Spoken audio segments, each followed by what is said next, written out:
Siang Pak, Tifal dari Ya. Kompas TV. Ini menindaklanjuti apa yang terjadi di Pati, Jawa Tengah.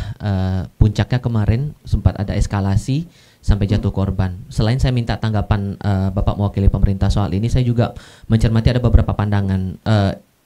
Tidak hanya di Pati, tapi kenaikan PBB ini juga terjadi di banyak daerah. Sampai terakhir ada yang menyebut di Cirebon sampai naik 1000%, kemudian di Jombang karena protes warga kemudian membayar pajaknya pakai uang koin begitu.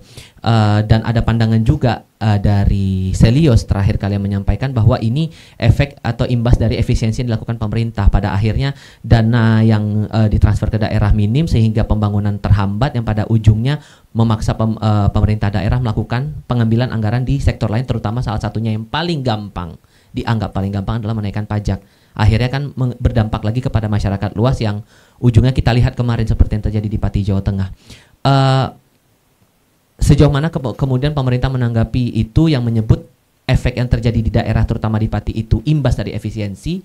Lalu kemudian yang kedua, sejauh mana kemudian pemerintah pusat melihat kebijakan yang diambil pemerintah daerah menaikkan PBB setinggi itu? Apakah ada reminder dari Presiden mungkin atau dari Kemendagri kepada pemerintah daerah untuk memperhatikan kenaikan pajak ini jangan sampai memberatkan terutama kalau menengah ke bawah? Terima kasih Pak. Oke.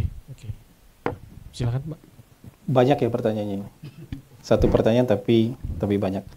Begini, yang pertama, untuk kejadian yang di Pati, kami berharap ini bisa diselesaikan dengan baik. Semua pihak bisa berdialog, bertemu dengan kepala dingin, dengan pikiran hati yang tenang untuk bisa menyelesaikan persoalan ini dengan baik. Karena kalau misalnya ketertiban umum terganggu, tentu kepentingan masyarakat secara umum juga nanti akan terganggu.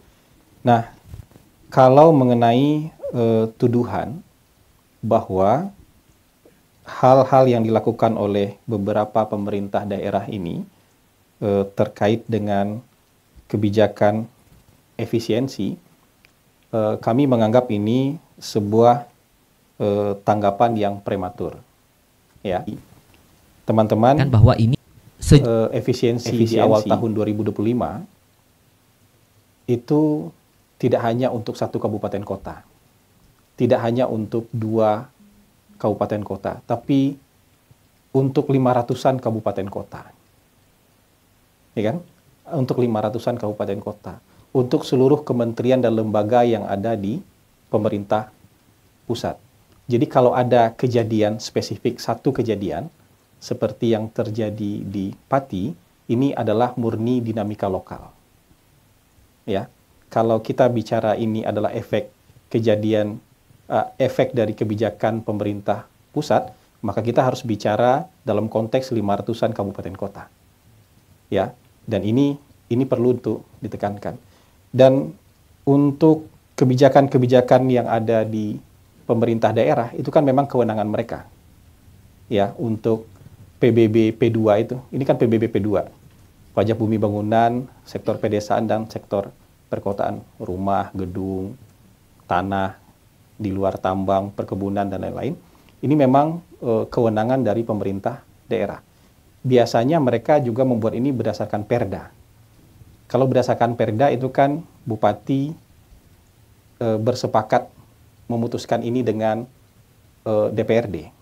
Kan begitu. Jadi elected office di sana yang sudah berunding. Bahkan kebijakan-kebijakan soal tarif PBB ini ada yang sudah dari tahun 2023, tahun 2024. Yang tahun 2025 mereka ada juga yang baru menjalankan. Jadi ini tidak bisa kemudian langsung dengan tuduhan prematur seperti itu. Ya, makanya itu yang saya bilang bahwa kebijakan ini kebijakan daerah, dan kalau ada kejadian seperti di Pati itu murni dinamika lokal, dan kalau itu dituduhkan sebagai efek dari kebijakan pemerintah pusat, maka kita harus bicara dalam konteks 500-an kabupaten kota. Dan ini kan satu peristiwa, maka satu peristiwa ini lebih baik dimaknai sebagai dinamika di tingkat lokal. Ya, tidak dihubung-hubungkan dengan kebijakan pemerintah pusat soal efisiensi, karena sebenarnya efisiensi ini hanya mungkin 4 atau 5% saja ya dari anggaran yang biasa dikelola oleh pemerintah daerah. Kira-kira seperti itu. Download Tribun X sekarang. Menghadirkan lokal menjadi Indonesia.